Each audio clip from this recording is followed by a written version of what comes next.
আমার যখন যেটা খেতে মন চায় আমি চেষ্টা করি তখনই সেটা রান্না করে খেতে। বলা যেতে পারে না হায়াত মরণের কথা, যদি কালকেই মরে যাই তাহলে কি হবে, আফসোস থেকে যাবে আলু ভর্তা খেতে পারলাম না।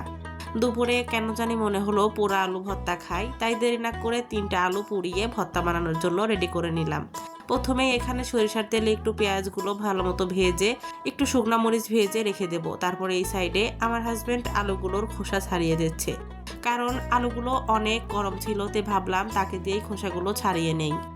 তারপরে আলুগুলো খোসা ছাড়িয়ে আমি আলু ভর্তার প্লেটে নিয়ে নিলাম। আর এই পাটায় আলু ভর্তা করলে কেন জানি খেতে একটু বেশিই ভালো লাগে। আর জীবনের প্রথম কিন্তু আমি পোড়া আলু ভর্তা বানালাম। কেন জানি একটা জিনিস চিন্তা করে দেখলাম, এমনি আলু ভর্তা থেকে পোড়া আলু ভর্তাটাই বেশি মজা ছিল, আর মিষ্টিও ছিল অনেক। আর এমনি যখন আমরা পানি দিয়ে আলুটা সেদ্ধ করি দেখা যায় আলুটা খেতে একটু পানসে পানসে লাগে, কিন্তু এই আলু ভর্তাটা খেতে অনেক মজা ছিল। তোমরাও একবার হলে ট্রাই করে দেখতে পারো।